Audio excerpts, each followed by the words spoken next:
Two movies come out this week. One we have both seen. So let's talk about that one first. Disney Pixar is going to try to get back on the schneid and get a winner by dipping into their sequels and whatnot. This one, Inside Out 2. The original came out in 2015. Was pretty successful, as I recall. Everyone's still in mourning over Bing Bong. Yeah, I believe that just saying the words Bing Bong is going to make some people cry. This is now, and let's see what we can do. This one, Riley, our heroine, is turned 13, and we all know that things change when you turn 13. You make that transition from middle school to high school.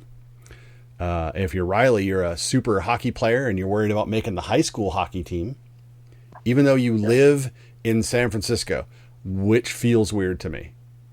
San Francisco hockey just feels weird. I get that California has hockey teams. Wasn't she East Coast? No, they moved from Minnesota to Midlands. Yeah, so to San Francisco or from San Francisco to, I don't know, but it's just weird. Because she moved to the big city, I believe, which was San Francisco. So yeah, there's that. But yeah, so lots going on in her little slice of the world, and our five emotions, joy, rage, sadness, envy, and what was it? Fear. That's an important emotion. Keeps us alive. Fear keeps us alive more than any other emotion. They wake up one day and there's a little red alarm going off on the console, as you've seen in the trailers, if you've seen them. The puberty alarm. And then the wrecking ball comes and their life changes. Not just Riley's life changes. Because we get new emotions when we go through puberty. The most substantial of which is, of course, anxiety. Who looks kind of like Red Fraggle, but orange. Sure. But is voiced by Maya Hawke, which is great, which I didn't catch in the entire movie, but I love Maya Hawke. So anxiety is kind of the leader of the new emotions, and of course joy is the leader of the classic emotions. And problems start to rear their ugly head, and Riley goes through her life. Now, what were you a fan of the first one, Ryan? Oh yeah, absolutely. Do you still cry about Bing Bong? I hadn't really thought about it lately. Well, I'm glad I could help. You're triggering. It's been a day of triggering. Let's put it that way. Anyway, long day of triggering. I did like the first one. Yeah, I mean, let's see. So my kid was 25? No, 21. So I didn't have a little kid when that came out, but I mean, it was Disney, and it looked cute, and we watched it. As I recall, it was enjoyable. It was kind of this weird slapsticky trek through the id and the superego, and much hullabaloo was made about the psychological and philosophical underpinnings of that film. And in this one, we ramp those up to like 36, because puberty. Now, teenage. What's great though, and I put this in my review. The puberty alarm goes off and gets thrown away because they're afraid of it. They don't know what it is, and it's like never mentioned again. But the fact that it's the puberty alarm is gonna set some people off. And I'm just like, it's much as it did in Turning Red. Most people just down. I know. So, but yeah, it's like, but literally they mention it and then it's gone. Well, yeah, but it's never really gone. Well, but they never really say puberty again. No, but it's the catalyst that introduces everything. So, I mean, okay. So, no, they don't sit there and talk about it, if anyone has any problem with this film, lock your kid up. Your kid's never going to make it in the real world. Well, I actually have a problem with this film, but that's not it. Okay, well that's fine. But I mean, in that regard. But yeah, if you have a problem with that, your kid's not going to make it. If you can't let your kid know that puberty exists, sex ed is, far down the line from you, and you're. Yep. Anyway, good luck. Good luck. So really, I kind of felt as we were going through this one though, that really like all of the other emotions were kind of sidelined, and this was really joy versus anxiety. To a degree, yeah. So it's like I feel like I kind of got gypped, and you know what? Neither of them is actually my favorite emotion in this movie. My favorite emotion in this movie is ennui.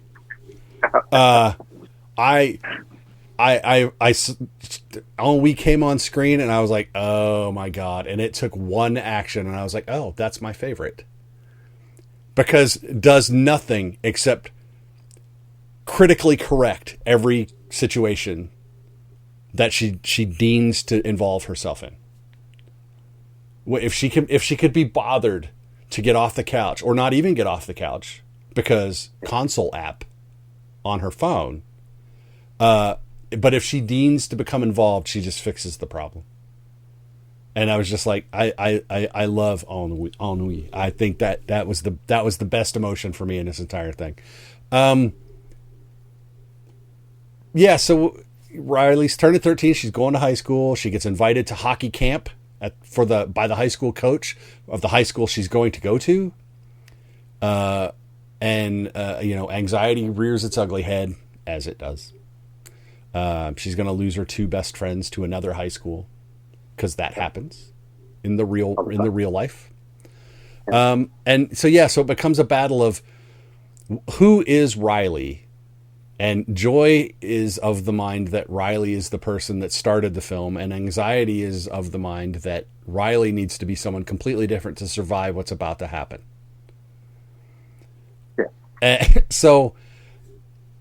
Yeah. Look, just like the first one, I said it in my review. There's going to be hundreds of think pieces written about this movie, and I would be surprised if less than a dozen doctorates are awarded based on this movie in philosophy. And I generally liked it. Generally speaking, I do. My problem is actually pretty big, and it's right near the end. But I don't know. How did you feel about these emotions and what was going on? I mean, clearly... the first one wasn't nearly, it didn't feel as much as a gimmick, I guess. In this one, it does feel a little bit like a gimmick. And I think part of that is because the first one was new. Well, I would like to point out, and ready, here's my tangent. When the first one came out, I said, oh, look, it's Herman's head. So...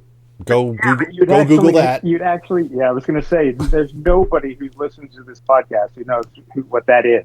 Nope. So go Google it, people. Herman's head. But not quite. Also, but yeah, similar idea. But Herman was radically different. Herman was in fact radically different. I don't know how else to put it. And I believe that even make it a season. No, probably not. Not a whole season. Okay. Anyway. You just I did. Sydney. No. You brung up Herman's head, which is like that's one of those things that you think I'm never going to have to think about that again. But that existed. Oh, great. Okay. No, but it always kind of was a gimmick, and we know that. It just felt a little. The room gets pretty well. Gosh, the room is crowded at times. Let's put it that way. Yeah. There are times in this film where there's just, and maybe that's completely accurate. Maybe because to a certain extent it is. There are times, I think, as a teenager, you probably felt like there were too many emotions in one room. Yeah. So maybe that's actually a success on their part. But yeah, but you're right. So it does kind of it boiled down to, you've got two teams, and it is the two teams rather than, and it's the old school and the new school with sadness thrown in a bucket. Right. With sadness thrown in a bucket. In a bucket. Yeah. Anyway, you'll get it when you see it. You'll get it when you see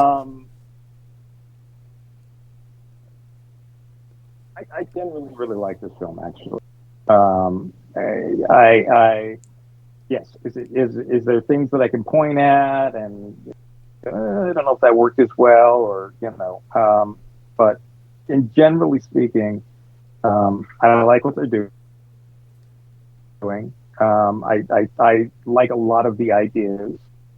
I'm interested to hear what you don't like, but maybe we go there. What is it that affects you? So the thing that I didn't really like was the end, was the penalty box,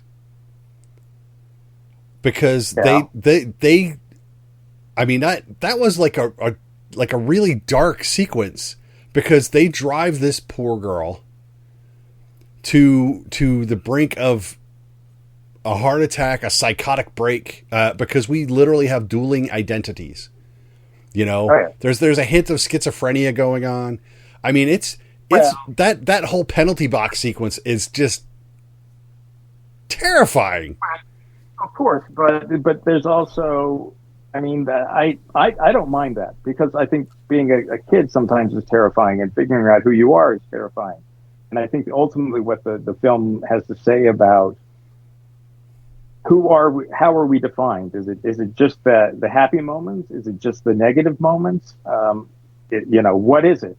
What defines an individual? And I think that scene,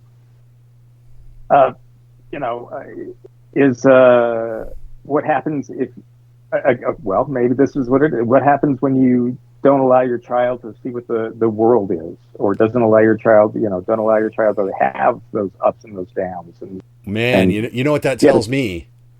There's an entire generation of Rileys out there just waiting to snap. Oh God, I don't disagree with that. Not at all. I think we're already seeing it to a great degree. To a great degree, I think we are totally seeing it. I mean, not everybody gets the trophy, kids. Fact. Not everyone can be the most popular kid. No, and we've seen enough movies where being the most popular kid is not necessarily a good thing anyway. Right. I mean, not everyone can get straight A's. Its own set of, not everyone has to, I guess. Yeah. I'd make it, but it's an extreme moment, and I totally agree with you on that. But I do think that part of it is because of what her emotions, separate, these emotions are trying to do. You can't protect someone by not allowing them to experience, things. Like I said, because I agree with a ton of a lot of the general messages in this movie are great, just like they were in the first one. Yeah. But I was like, man, that got dark. Well, it does. It does. I mean, it's PG. I mean, that's almost PG-13 dark. Yeah. I mean, that's damn near E.T. dying dark. Go Google it, kids. Well, yeah, because E.T. is one of the greatest movies ever made. No, it is dark. I absolutely agree with that. But you know what? I don't think it's entirely unrealistic. I think, joy wants to coddle. Yes. Anxiety wants to freak out. Well, anxiety. What's funny is so anxiety is the helicopter parent. Yes. And joy is well. What's weird is that joy kind of she curates the memories. Yeah. That become beliefs, that become Riley's identity. That's the whole point of the movie. That our memories create beliefs, and those beliefs evolve into our identity. Yes. And she is willing to let things ride a little bit in the moment. Yes, but I think that there is a very telling scene where she realizes that she's been doing what anxiety's doing. Well, and it's like, oh my gosh, I didn't realize how much. Yeah, there's so many. You know, it's so wow. You know, what did I really do this? Is this what I did? And I think that's a key moment. You know, that sets up what happens soon after. Right. I don't know. I mean, I guess I don't know. I don't disagree with the darkness. Your take on that, but you know what? I think life can be pretty messy. It can. Oh, and you know, I always thought that, you know, particularly film can be used as something that educates you and actually prepares you for things, or allows you to experience things that you may not have either yet to experience or will actually never experience, but will, you know, the film, seeing it on film will inform the way you would address those things should they ever happen, or give you a different perspective. And so I think this film does a really good job of that. Yeah. Like I said, generally I liked it. So it's like, don't think I hate the film at all out there, because I don't. I see, and I'm totally cool with. Just shock nobody. I'm totally cool with it getting dark. Right. Yeah. Well, I am. If it's, you know, a movie for me, I'm totally down for that. So, you know. I mean, I think you can. I also think, yeah, is it dark and does it have the possibility of scaring kids? Sure. But also what it does is have a possibility to start a conversation. That's true. You can look at it and say, okay, look, you know what? That's terrifying. And I get it. You might feel that way sometimes. So let's talk about it. You know, let's take a look at you know, what is this film saying about who we are and what we become? And I don't know. I mean, I just think that, you know, it's not a new idea that we are the sum of all of our experiences or whatever, but I do think it's one that we sometimes forget. Yeah. Because, you know, there is this notion of protecting someone to the point of not allowing them to make any decisions, or not allowing them to, determine who they are, at least with some of their own involvement. Some people are told who they are, you know, by people who aren't them, and that can get messy too.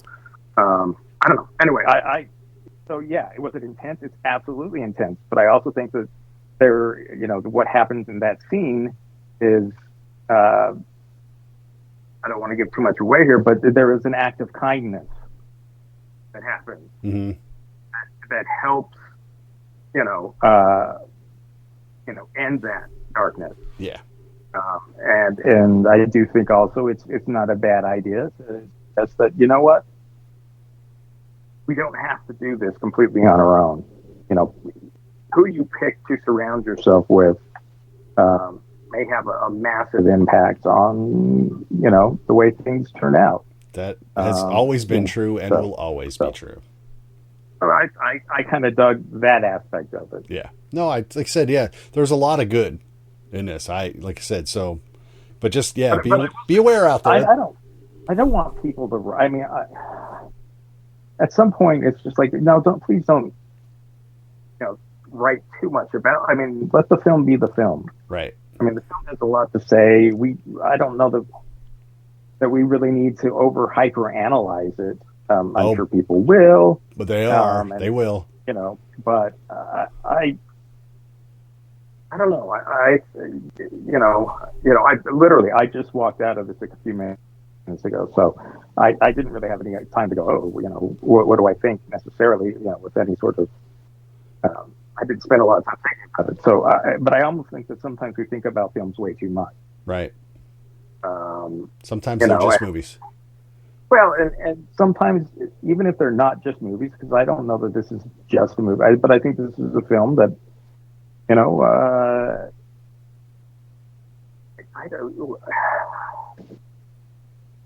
I just don't know that it needs to be overthought. Let me put it that way. Right. I think they've got plenty of stuff in there to think about, but I don't know. I guess the paper's already been written and it's the movie. Right. I mean, I guess that's how I feel about this one. You know, there's some films where the paper's written, those weren't the movie, and those are, you know, some, you know, because the emotional or the symbolism or whatever is different. This to me is pretty on the nose. Right. So I don't know that there's a lot of writing. So, right. Anyway, sorry. No, it's okay. So we both like it. You liked it more than I did, but I'm definitely on the positive side. I don't think I liked it nearly as much as the first one. I don't think that's a huge surprise. It's unusual to get a sequel that exceeds, surpasses the original. Yep. I mean, it happens, but it's rare. I think that is it different than the first one? Yes. And no. But I don't know how. I mean, I don't think you're kind of stuck into a formula, regardless, because you're in a kid's head. There's only so much you can do with that. So, is it entirely original? No, probably not. But I don't know exactly how you would turn that into a completely original idea. But anyway. That's true. Hey everyone, welcome back to season 9 of the Visually Stunning Movie Podcast. If you like what you're seeing and hearing, please feel free to like us, share us, follow us wherever you're listening to us, actually. If you're on YouTube, click subscribe. That would be great. Go to the website at vsmoviepodcast.com, and that will give you links to all of our socials. It'll give you write-ups of stuff that's not audio, but you'll get pretty much everything there. So if you like what you're seeing and hearing, make sure you share it with everyone else. Now let's get back to the show. Well, then let's talk about the other thing about this film real quick, and that is, how does it do at the box office? Disney needs an undisputed win. Yes, and when we say undisputed win, we don't mean an Oscar nomination in this case. No, and we don't mean $1 billion. We need a movie that 500. Well, and reviews on the positive side across the board. And I think that I'm not worried about. I think that the predominant I think it'll be very, very similar to our conversation here. There will be people who mostly like it. I don't know. I saw a couple headlines. I purposely didn't look to see what the reviews were like, but to me it feels like a film that I think it's a genuinely good movie. I'm not prepared to give it best animated feature of the year at this point, but I don't think it's. I mean, there's certain Pixar films that you see and you go, I don't think you can top that, and I don't think that's necessarily the case for this one. But but no, Disney is desperate. There's no other way to put it. They're desperate. And they're probably more desperate than anybody right now, simply because it wasn't too long ago where they just could not fail. Yep. And now it's kind of flipped to can they succeed? Yeah. It almost feels like that's, that they're working against themselves. And we could argue, did they get complacent? Did they did they drink their own punch? What was it? How did we get here? Did they have a particular individual who didn't know how to run a company, who had a lot of bad ideas? I mean, there's a lot of different things you could point out here, but the fact of the matter is Disney has been struggling across the board. Across the board. And so, is this a hit? I don't know. Does it win the box office? Does it beat Bad Boys next week? Yes. Do you think so? You think after that big opening weekend, Bad Boys doesn't hold? Or do you think this does so well? I think this. I mean, are you saying it surpasses Bad Boys opening weekend, or just takes first this week? Takes first at the box office. Yes, I think so. So do you think it's going to do you think Bad Boys is going to drop off enough for this to do it, or do you think this is going to do well enough to beat whatever the drop off is? I think there will be drop off for Bad Boys. I haven't looked at what the numbers have been throughout the week, but I do think that that's a front loaded one. Just historically speaking. Yeah. I don't know if that means, that they'll be happy with the 50% drop. That's actually not a bad drop, especially lately. No. And I think that's likely that you'll see at least a 50% drop, and I think that does give Inside Out some advantage. Now, I don't know how much. Again, we're in kind of strange territory here. Yeah, this is well, then using that math, this has got to make at least 35 to have a chance. And I think it will. Okay. Be interesting to see. Because I'll tell you, last week for Bad Boys, I said it was going to make 28 to 32. I said it was going to win the box office, but it was going to be the 28 to 32, and it was 65 or something.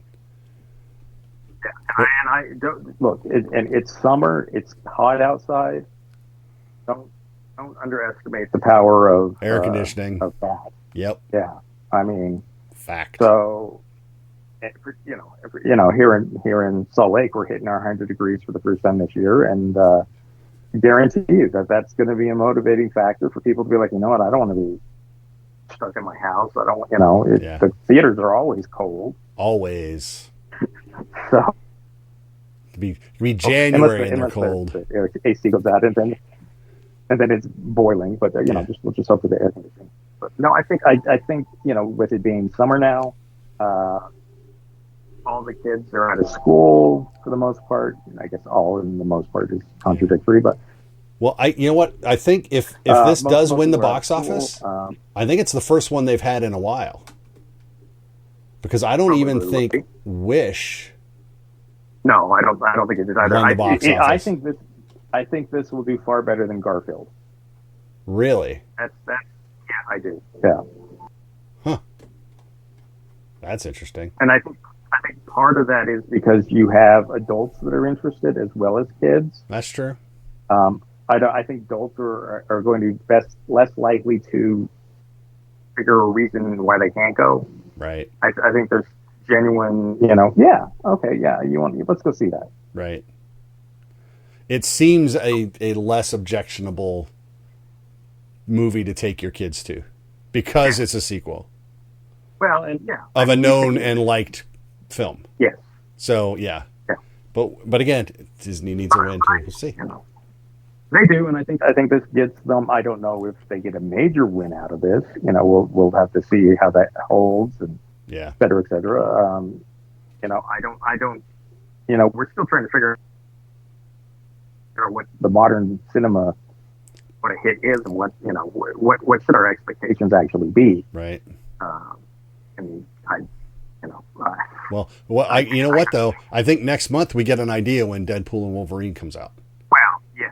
I think, yeah. So, because it's either going to remind people of what the movies are, or it's going to be it. No matter what it does, that will become the new benchmark of blockbuster. If it makes 1.2, that's going to be the new benchmark of blockbuster. I think Barbie made 1.5. Yeah, something like that. But you got to also remember Barbie was a shock. Yeah. I don't want to say a fluke because I don't think Barbie really was a fluke. No, it was unexpected. There you go. But it was not. They didn't think that they made a movie that nobody was going to see. They thought, it'll make some money, but they did not think in a 1.5. And I can guarantee you they didn't think I think they were uncomfortable to a certain extent about the film that they had made. Are people going to accept this Barbie film when it's radically different? Anyway, but I think, gosh, I don't know. I mean, the thing about it with the Deadpool film though is it comes with built-in excuses in the sense that it's R-rated, it's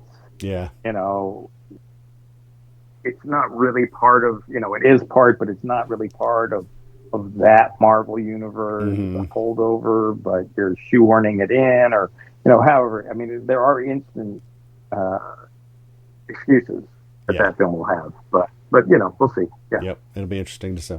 All right, let's talk about the film that I didn't watch this week. And I didn't watch it for two reasons. One was I looked at it and I was like, man, I don't know if I'm going to like this. And then two, I was absolutely wasted from my travel last weekend. And I just couldn't drag myself all the way to the theater that late on a Monday after traveling, after not getting to bed till Monday morning. Yeah. So I was like, yeah. So, this movie is apparently, and you're not the only one I've heard say this, pretty good. Great. I love this sort of film though, because this film, it's called Tuesday, essentially is about a person who's dying. It's a young woman who's dying, and she is visited by death. And in this version, death is a macaw, initially covered in soot. Very grotesque, so this bird visits people as, and waves its wings, right. and they die. And initially he's a very menacing sort of presence. But he gets to be a more rounded character as it goes, and has some pretty funny stuff that he says and does. And anyway, a little dark sense of humor there. But it is a film about death, and you have a young girl who's dying, and her mother, who is completely unable to face the fact that her daughter is dying, to the point where she can't even spend time with the daughter that's dying. So it's like, well, if you can't let her go, shouldn't you there? So there's a lot going on in this film. It's to a certain extent, it's a little fantasy and unusual. I mean, we do have a bird that's playing death, and the bird that can talk. I'm kind of sorry I missed it, but yeah, there was no way I was going to be able to drag myself to it, so I'll have to try to catch it. Yeah, if I can. But I like the one. It's a really simple film. It's principally 4 characters. It's a directorial debut, and I always, when anyone that says, "What's your advice to filmmakers?" and my advice is to make something that you can actually, get ideas and things that you can actually do. Right. Don't make your ideas so big that you're unable to, produce the things that's in your head. Right. That happens a lot. Well, you should have, that's not exactly how I meant it to be. If I had more money, well, okay, but you've got to know that going. Yeah. Anyway, some people are going to be like, oh, it's intellectual bumbo jumbo, whatever, but I just thought it was really intriguing. It's not a predictable film, and yet it doesn't. But how to put it? It's not so weird that you won't understand it, or you won't. I don't know exactly how to, I mean, it's going to go to places you don't expect it to, but you don't feel like, oh, how the world did it get here? So it's not too smart for its own good. No, I think it goes to places that you're like, oh, I really wasn't knowing where you were going to take that, and okay, that's where you're taking. Okay, actually, and I think most of the decisions it made that I agreed with, or at least I said, yeah, actually, that's kind of a cool idea, or and there's some weird stuff in there. There's an atmospheric sort of stuff that's going on that they just hint at, and I don't know. It's such an interesting aspect they don't cover, because that's an entirely different film. So it's almost like I can't believe you avoided the temptation of not kind of ruining part of this film to go explore this other aspect of what's going on. Right. So there was some really, and I don't know if the restraint came in editing. I don't know if it was in the screenplay or what point, or maybe they weren't as interested in it as that element as I was, but a smart, strange, but approachable film. I'm interested. Will it be at the big theaters, or is it going to be an art house movie? Well, like, what is that anymore? Well, it's an A20. This is A24. Yeah, so I think it'll be a both. Right. Is it an art house film? Yeah. Yeah. Is it? Yeah, but it's not. And it's an art house film, and it's undeniably strange. But it's not so much an art house film that you couldn't take someone who's at least willing to take a risk. Right. If that makes sense, you're not. This is not going to appeal only to people who, right, like art house films. There is a wider audience possibility with this one. Okay. How wide? I don't know. But wider than initially think. Let me put it that way. It is strange, but it's not nearly as weird as the premise suggests it is. All right. So that's Tuesday. The name of the film, not the day it comes out. It comes out this week. So and I saw Tuesday on a Monday. Yes, you did. That was really confusing. Yeah. I had Tuesday on a Monday, and it was just all sorts of messed up. I started to I saw that, and I started to say something like that at my house to my wife, and I almost busted into the Ted Lasso Sheffield Wednesday skit. But then I realized she's never watched Ted Lasso, and she would just look at me like I was insane. Well, so, yeah. How it goes. Yeah, so I didn't do it. So, okay, so that's Tuesday. Check that out. Yeah. If you're looking for something different, but, yeah. Challenging, but not too intellectual? No. I mean, we're human. It's about human emotions. It's about feeling stuff. No, I don't want to feel stuff. No. All right, well, then don't feel stuff. I want to be heartless and cruel. Like some people think I am. So, all right, well, that's it.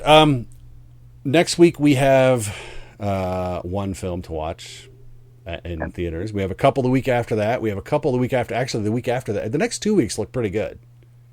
The next 3 weeks look pretty good, actually, in terms of what we're watching. So I'm really kind of happy about that. Because 1, 2, 3, 4 of those I'm really excited about, and the other one just looks intriguing enough to where I'm like, oh, okay, I'll watch it. We'll see how that goes. But we'll talk about those when we get there. Until we talk about those, don't forget to like us, follow us on social media. You know where all that is. Go to the website, vsmoviepodcast.com. There's a list on the right-hand side. Tells you with links to all the social media garbage. Feel free to follow us out there as well. And until we talk to you again, stay safe, be good, go see a good movie. There's a few out there. Until we talk to you again, I'm Mark. That's Ryan. Bye, Ryan.